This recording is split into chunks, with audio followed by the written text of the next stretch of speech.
Bom, agora nós entramos numa nova fase do conteúdo, que é a parte de gráficos. Vai aparecer para nós um gráfico e nós temos que identificar se essa solução, se ela é saturada, se ela é insaturada, se ela é supersaturada. Isso é fácil, tá? Mas o que torna difícil é que o exercício pega vários sais e a gente fica assim meio, meu Deus, o que é isso? Né? E são feitas algumas perguntas e tende a gente ficar confuso e a não entender e não consegue fazer a interpretação ali do exercício. Então vamos devagarzinho para a gente poder entender como é que fica representado aí uma solução saturada, insaturada, supersaturada, e é claro que em breve nós vamos saber qual a diferença de uma para outra. Inicialmente nós temos que analisar o quê? Nós temos que analisar o gráfico. Nós temos aqui o eixo das abscissas, tá? O que é esse eixo aqui? Nós temos a temperatura. Repare que à medida que estamos indo para a direita, o que está acontecendo com a temperatura no eixo das abscissas? Nós temos aqui um aumento da temperatura. Agora, no outro eixo, no eixo da ordenada, o que é representado? A massa. Então temos aqui a massa. A gente diz que aqui está representado o coeficiente de solubilidade. Entenderemos também o que significa isso em breve. Bom, então, quais são as soluções que nós vamos estudar? A solução supersaturada, a solução saturada e a solução insaturada. Para nós podermos identificar isso no gráfico, sempre vai ser uma relação entre temperatura e massa. A partir desse gráfico, a gente já começa a treinar aí o mecanismo para a gente poder identificar se a solução é saturada, insaturada ou supersaturada. Nós não sabemos ainda o que significa cada uma delas, mas vamos já saber identificar no gráfico qual se é saturada, insaturada ou supersaturada. Vamos lá, devagarzinho sempre. Ok. Bom, olha só. Então, nós temos aqui, isso aqui é a curva de solubilidade, tá? Isso aqui é um sal qualquer. Temos aqui um sal, tá? Isso aqui a gente chama de curva de solubilidade. Nesse caso aqui, à medida que está aumentando a temperatura, a solubilidade está aumentando.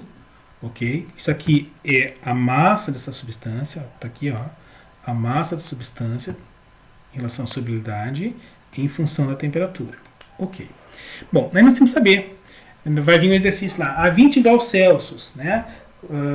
Ao colocar 30 gramas desse sal em água a uma temperatura de 20 graus Celsius. Essa solução é classificada o quê? Saturada, insaturada ou supersaturada? Como é que a gente vai saber disso? Bom, primeiramente a gente vai pegar a temperatura. A gente vai fazer aqui, ó, a união desses dois pontos. A gente vai pegar a massa, tá? Vai relacionar a massa com essa temperatura. E verificamos que esse pontinho aqui ficou onde? Ó, ficou do lado esquerdo aqui da curva de solubilidade. Qualquer pontinho, aqui, ó, que ficar da união entre a temperatura e a massa, ó, nós vamos classificar essa solução como sendo uma solução supersaturada. Vou pegar aqui, ok? Como sendo uma solução supersaturada. Agora, se a relação da temperatura com a massa bater diretamente, tá, na curva de solubilidade, em qualquer ponto aqui, ó, da curva de solubilidade, a união da temperatura e a massa, aí nós teremos o que? Uma solução saturada. E por fim, se a relação entre a temperatura, deixa eu apagar aqui, vai ficar melhor, a relação da temperatura com a massa ficar em qualquer ponto abaixo aqui da curva de solubilidade, em qualquer ponto aqui abaixo da curva de solubilidade, nós vamos ter uma solução insaturada. Vamos ter uma solução, vou apagar aqui, uma solução insaturada. Tudo bem? Tá? Então, ó, qualquer pontinho que unir em relação à massa, poxa, ficou bem retinho aqui, a relação da massa com a temperatura, em qualquer ponto, nós vamos ter uma solução insaturada. Se a união da temperatura com a massa bater na curva de solução, nós vamos ter uma solução saturada, ou a união da temperatura com a massa e ficar aqui à esquerda da curva de solubilidade, nós vamos ter uma solução supersaturada. A gente vai praticar bastante isso aí, fiquem tranquilos. Vamos seguir em frente. Pessoal, aqui eu trago um outro gráfico, tá? Onde nós vamos fazer a análise de uma curva de solubilidade, onde o aumento da temperatura aumenta a sua solubilidade, mas chega um determinado ponto que a sua solubilidade diminui. Tá? Então o exemplo está aqui, ó, nós temos aqui o sulfato de sódio, tá? E esse sulfato de sódio é hidratado. Característica de sal. Bom, vamos analisar. À medida que está aumentando a temperatura, ó, está aqui a temperatura, à medida que está aumentando a temperatura, a solubilidade está aumentando. Está aumentando a solubilidade. Só que chegar um determinado ponto, a gente chama esse ponto de inflexão. O que vai acontecer? Vamos botar aqui em relação à temperatura. O problema é fazer a reta. Vamos fazer a retinha aqui. Ok, faz de conta que está reto. Tá? Então, nesse exato ponto, nessa temperatura, tá, em relação a essa massa, o que acontece? Saiu toda a água, morreu toda a água, acabou a água. Então, a característica que acontece com esse sal é o quê? A solubilidade, a partir desse ponto, a partir dessa temperatura, a partir dessa massa, a solubilidade começa a diminuir. Ó. Repare, é o mesmo sal, só que ele perdeu a água. Então, nesse caso aqui, a água está fazendo a solubilidade aumentar, e a partir desse momento, como saiu a água, a solubilidade está diminuindo. Tudo bem? Então, não esqueça que nesse ponto aqui é o chamado ponto de inflexão.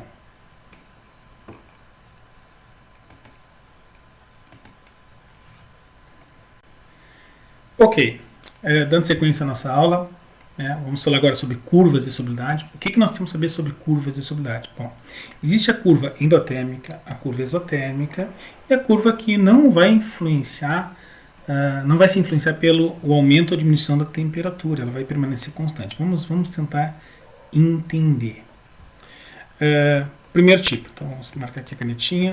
Temos a curva endotérmica. Curva endotérmica, à medida que aumenta a temperatura, o que vai acontecer com a solubilidade? Ó?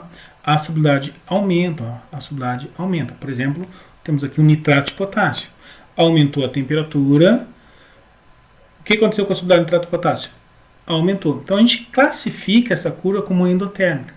O que significa isso? Endotérmica é aquela substância que, à medida que tu aumenta a temperatura, ela vai absorver essa energia, ela vai absorver esse calor e ela vai aumentar a sua solubilidade. Então é o que está acontecendo aqui, ó, o nitrato de potássio. À medida que está ocorrendo o aumento da temperatura, a sua solubilidade está o quê? Aumentando. Então, essa curva ascendente a gente foi denominada de endotérmica.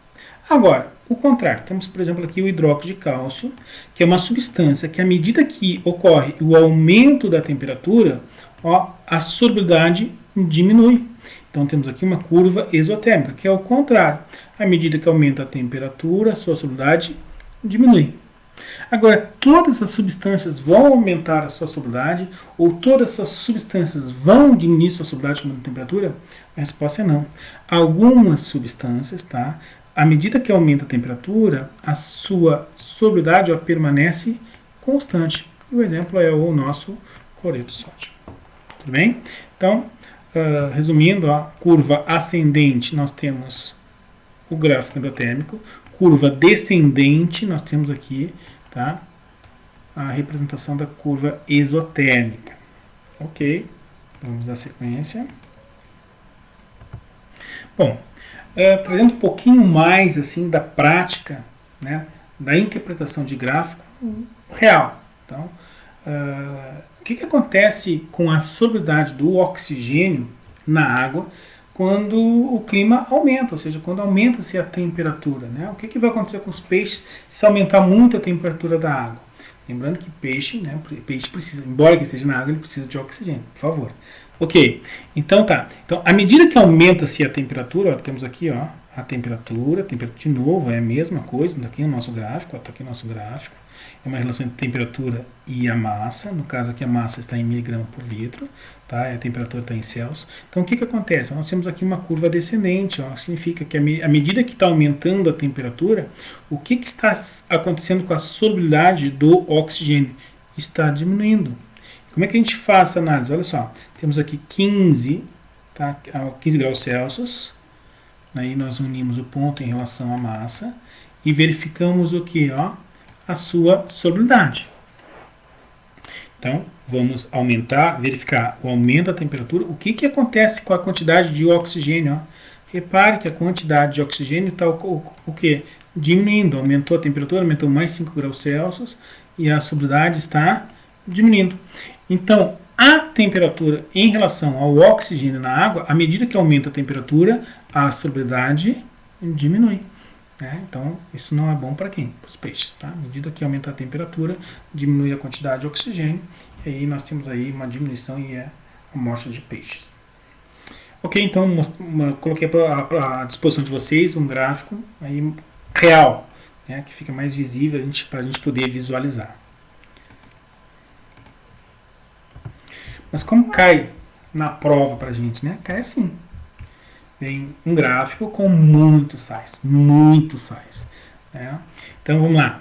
Nós temos aqui, nós temos o nitrato de sódio, cloreto de cálcio, cloreto de sódio, nitrato de potássio, nitrato de chumbo, dicromato de potássio, cloreto de potássio, clorato de potássio e o sulfato de sério. Então nós temos vários sais. E cada um tem uma relação, né, em relação à temperatura e a massa, ou seja, a característica da solubilidade. A solubilidade de todos os sais são iguais? Não. Cada sal vai ter a sua solubilidade em relação ao quê? O aumento da temperatura. Tá? O que nós temos que identificar é o quê? Saber identificar a solubilidade de cada sal. Tá? Então, o que a gente pode dizer aqui? O sulfato sério, à medida que está aumentando a temperatura, o que está acontecendo com ele? A solubilidade está diminuindo. Em contrapartida, o nitrato de potássio, à medida que está aumentando a temperatura, a solubilidade está aumentando. Tudo bem? Vamos lá. Vamos entender essa matéria devagarzinho.